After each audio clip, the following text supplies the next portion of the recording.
हाँ तो भैया लाल सिंह चड्ढा क्यों हिला डाला ना। क्या लगा था बस एवं ही बॉयकॉट खेला जा रहा है क्या। अब पता चल गया ना कि असली बॉयकॉट क्या होता है। आमिर खान के अंधभक्तों को यह पूरा अंधविश्वास था कि भाईजान आप दिखाएंगे, आप ये करेंगे, आप वो करेंगे, ये करेंगे, वो करेंगे।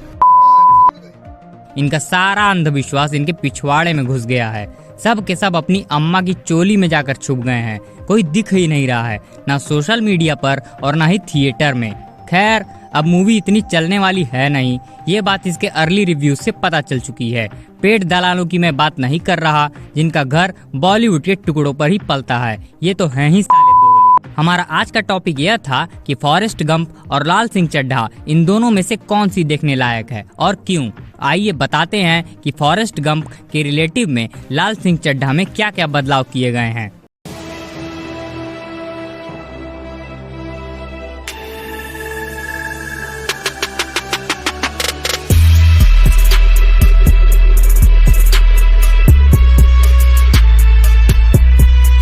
फॉरेस्ट गंप में जब बच्चे की मां अपने दिव्यांग बच्चे का एडमिशन सामान्य स्कूल में करवाने की ही जिद पर अड़ी रहती है, तो स्कूल का प्रिंसिपल क्रिश्चियन फादर एडमिशन के बदले उसकी मां का यौन शोषण करता है। लेकिन लाल सिंह चड्ढा में इस पूरे संदर्भ को ही बदल दिया गया है राइस बैग वालों का दिल जीतने के लिए।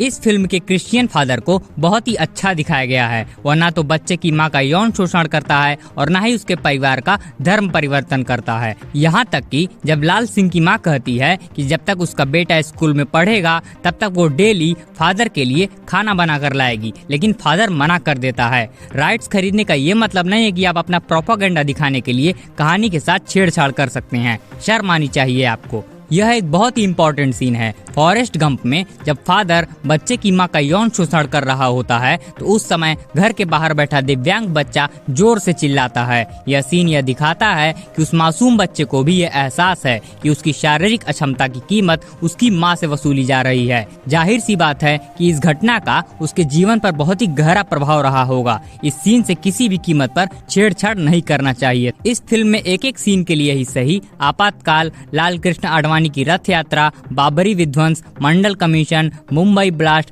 लोकपाल बिल के लिए अन्ना हजारे का आंदोलन, नरेंद्र मोदी के प्रधानमंत्री बनने तक का पोस्टर, ये सब यूं ही नहीं दिखाया गया है। इसके माध्यम से बीजेपी किस तरह सत्ता पर पहुंचकर जमकर बैठ गई है, उसकी पूरी राजनीतिक यात्रा को किसी एक वर्ग विशेष को याद रखवाने की कोशिश की जा रही है। और आप सब जानते हैं कि यहाँ किस विशेष वर्ग की बात की जा रही है। एक सीन में जब 1984 में इंदिरा गांधी की हत्या के बाद दिल्ली में कांग्रेसियों द्वारा सिख विरोधी हिंसक दंगा का सीन दिखाने का समय आया, तब साजिश के तहत ऐसा दिखाया गया है जैसे कांग्रेसियों ने नहीं बल्कि हिंदुओं ने सिखों के खिलाफ मोर्चा खोला हुआ है। लाल सिंह की मां अपने बच्चे को बचाने के लिए उसके सिख धर्म के सबसे महत्वपूर्ण प्रतीक बाल को काट देती है। यह आपत्तिजनक दृश्य सिख समुदाय के मन में हिंदुओं के प्रति नफरत पैदा करने वाला है। इससे भेदभाव और अलगाववाद को काफी बढ़ावा मिल सकता है। यह फिल्म कितनी ज्यादा प्रॉब्लमेटिक है इसका अंदाजा आप इसी बात से लगा लीजिए कि इसमें एक सीन है जिसमें एक पाकिस्तानी आतंकवादी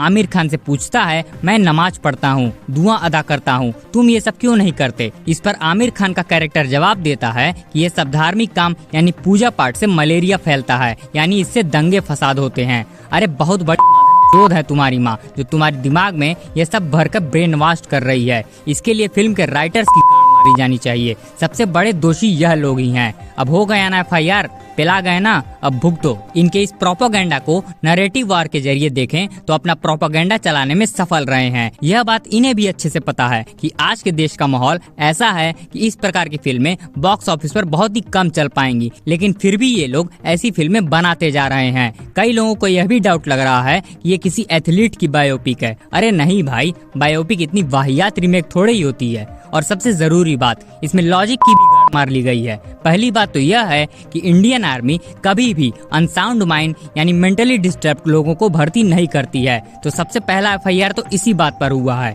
और दूसरा FIR हिंदू धर्म के साथ छेड़छाड़ करने के लिए हुआ है। तो अगर आप नॉर्मल ऑडियंस से हैं जो मूवी सिर्फ एंटरटेनमेंट और टाइम पास के लिए ही देखते हैं, तो आपके लिए ये दोनों मूवी ही देखने लायक नहीं है। आपको यह जानकर बहुत हैरानी होगी कि इस फॉरेस्ट गंप ने बॉक्स ऑफिस पर 678 $70 मिलियन यानी करीब 5300 करोड़ रुपए की कमाई की थी और 6 ऑस्कर भी जीते थे। लेकिन इन सब के बावजूद यह एक फ्लॉप थी। ट्रेड एक्सपर्ट ने इसे सक्सेसफुल फेलियर का टैग दे दिया था। आमिर खान ने एक इंटरव्यू में बताया है कि फिल्म के राइट्स खरीदने में मेकर को 8 साल लग गए, क्योंकि मेकर्स इस आइकॉनिक फिल्म की रीमेक के खिलाफ थे। अरे माने क्यों भाई, मना कर दिए होते, पैसा क्या ना करवा दे। इसका फर्स्ट डे कलेक्शन भी कुछ खास नहीं गया है और सेकेंड डे कलेक्शन में भी 40% की गिरावट आई है, जिससे यह साफ जाहिर कर दिया गया है कि अब इसकी पूरी तरह से लंका लग चुकी है। उधर वाराणसी से एक रिपोर्ट मिली है कि लाल सिंह चड्ढा और रक्षाबंधन से ज्यादा कलेक्शन तो खेसारी भैया की राउडी इंस्पेक्टर ने किया है।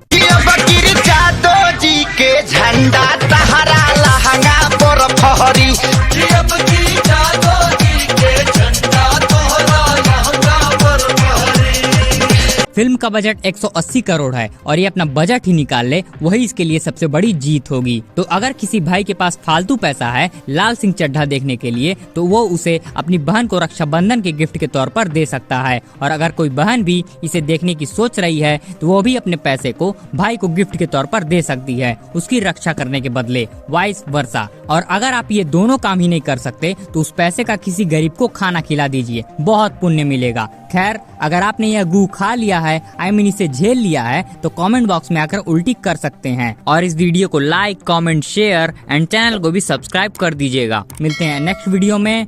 जय हिंद, वंदे मातरम।